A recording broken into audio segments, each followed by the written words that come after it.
Bismillahirrahmanirrahim. Today we will discuss about linkage of biology with other fields. Linkage of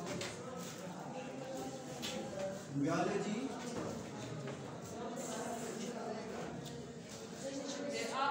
with other fields.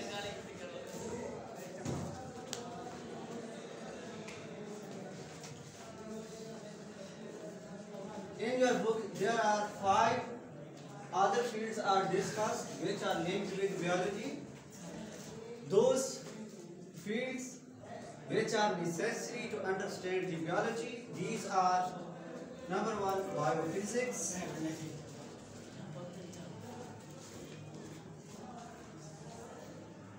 number 2, biochemistry;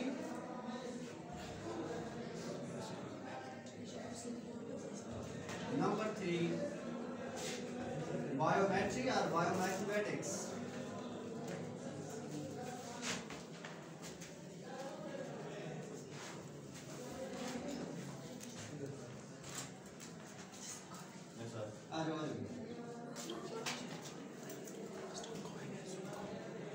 biogeography;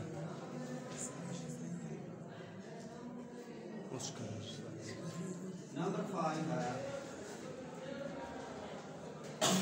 bioeconomics.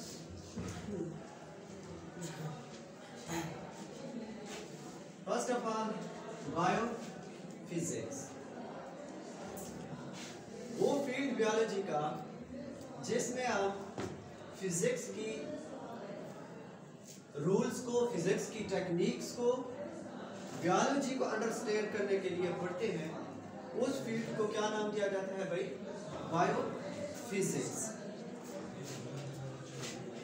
The interdisciplinary science in which the rules and techniques of physics are studied to understand the purpose or understand the biology is known as biophysics. कौन से ऐसे rules हैं physics के जो biology को हम समझने के लिए पढ़ते हैं? Liver system. Liver system use होता है किसके अंदर? फिजिक्स के अंदर.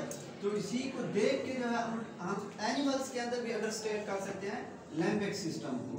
तो लिम्बिक सिस्टम और फिजिक्स का जो लिवर सिस्टम है, ये दोनों एक जैसा वर्क करते हैं. तो इसलिए जो है हमें बियोलॉजी को अंडरस्टैंड करने के लिए फिजिक्स को भी साथ पढ़ना पड़ता है. ठीक है, तो ये भी एक ऐसा फील्ड है फिजिक्स का जो बियोलॉजी को समझने के लिए हम पढ़ते हैं. तो इसे फिर क्या नाम देते हैं? बायोफिजिक्स का. दूसरा है फिर बायोकेमिस्ट्री. केमिस्ट्री के अंदर जो है हम कंपाउंड्स पढ़ते हैं. ठीक है, या फिर ऐसे रिएक्शंस जो कंपाउंड से हो रहे हो. ठीक है, तो लिविंग एनिमल्स के अंदर भी कुछ ऐसे रिएक्शंस होते हैं जो कंपाउंड से हो रहे होते हैं, जैसा कि क्या है? फोटोसिंथेसिस है या फिर रेस्पिरेशन है. ठीक है, तो फोटोसिंथेसिस और रेस्पिरेशन को मुकम्मल समझने के लिए हमें किस चीज़ की ज़रूरत पड़ती है? केमिस्ट्री की ज़रूरत पड़ती है. ठीक है, वो कैरियर, वो शोबा, वो फील्ड जिसमें हम बियोलॉजी को अंडरस्टैंड करने के लिए हमें लिविंग थिंग्स के अंदर इस्तेमाल होने वाले कंपाउंड्स और उनके जो बायोकेमिकल रिएक्शंस हैं उनको अंडरस्टैंड करने के लिए बियोलॉजी, केमिस्ट्री की ज़रूरत पड़ती है बियोलॉजी में. तो उस कैरियर को, उस शोबे को हम क्या नाम देते हैं? बायोकेमिस्ट्री का नाम देते हैं. ठीक है, the study of compounds and biochemical reactions occurring within the body of living organism is known as biochemistry. तो कौन से ऐसे रिएक्शंस होते हैं? फोटोसिंथेसिस होता है और रेस्पिरेशन. ठीक है, फोटोसिंथेसिस का प्रोसेस जो है ये प्लांट्स के अंदर होता है और ये इसका अपोजिट है रेस्पिरेशन. ये प्लांट्स के अंदर भी होती है और एनिमल्स के अंदर भी होती है. तो फोटोसिंथेसिस क्या है कि कार्बन डाइऑक्साइड और जो वाटर है, रोशनी की मौजूदगी में प्लांट्स के अंदर ये चेंज होता है ग्लूकोज में और दूसरा जो है इससे ऑक्सीजन प्रोड्यूस होती है. ठीक है, वाटर भी प्रोड्यूस होता है, लेकिन वाटर की अमाउंट जो है नेट यील्ड इसकी बनिस्बत जितना इस्तेमाल हो रहा है कम पैदा होता है. इस वजह से हम वाटर को निगलेक्ट कर लेते हैं, नहीं लिखते हैं. अगर लिखें भी तो कोई मसला नहीं होता है. ठीक है, और जो रेस्पिरेशन है ये इसका उलट है. इसमें लार्जर मॉलिक्यूल स्मॉल मॉलिक्यूल के अंदर ब्रेकअप होते हैं. ठीक है, तो ग्लूकोज ऑक्सीजन की मौजूदगी में दोबारा वाटर कार्बन डाइऑक्साइड और वाटर के अंदर जो है टूट जाए, उसे हम क्या नाम देंगे? रेस्पिरेशन का। तो बायोलॉजी के अंदर फोटोसिंथेसिस और रेस्पिरेशन और दूसरे कंपाउंड्स जो है बायोमॉलिक्यूल्स, उनको मुकम्मल तौर पर समझने के लिए केमिस्ट्री की ज़रूरत पड़ती है। इस वजह से वो शोबा जिसमें हम बायोलॉजी को समझने के लिए केमिस्ट्री के साथ पढ़े, उसे क्या नाम देंगे? बायोकेमिस्ट्री का नाम देंगे।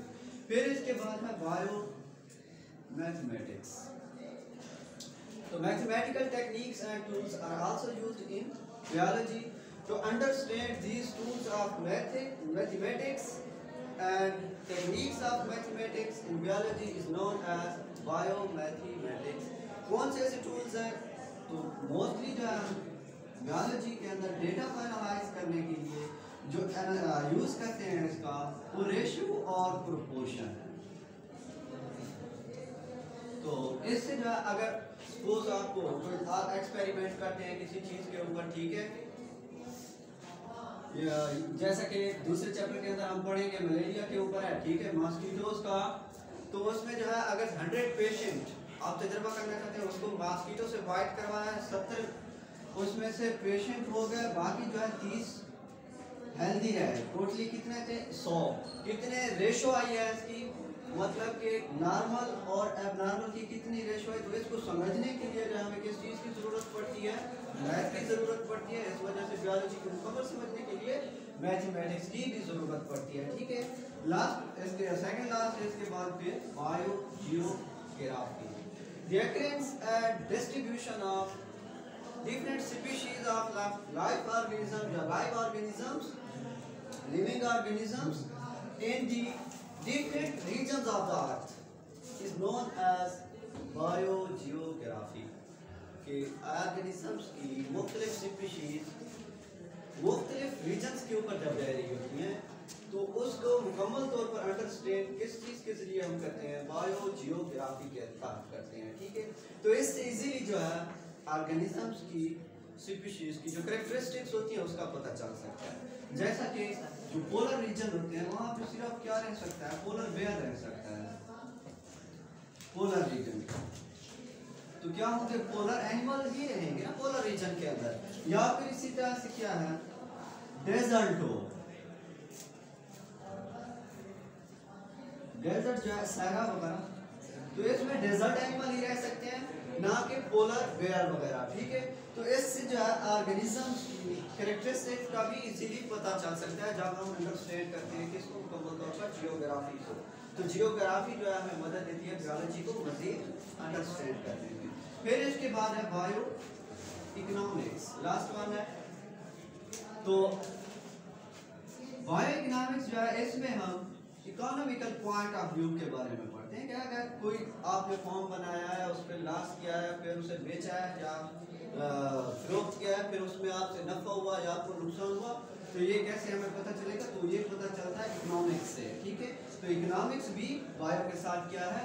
रिलेटेड है, लिंक है इसका। Economical point of view,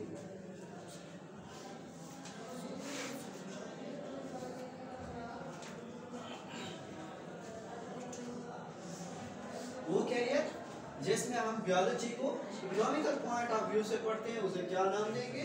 bio economics का। अगर हम एग्जांपल ले लें, बात करें आपने कोई जो है फॉर्म बनाया है, ठीक है, इस फॉर्म के अंदर आपने सपोज 15-20 एनिमल्स पाले हैं, ठीक है। ये 15 एनिमल अगर सपोज आपने जो है ये टोटली जो है खरीदे हैं 150 लाख पे,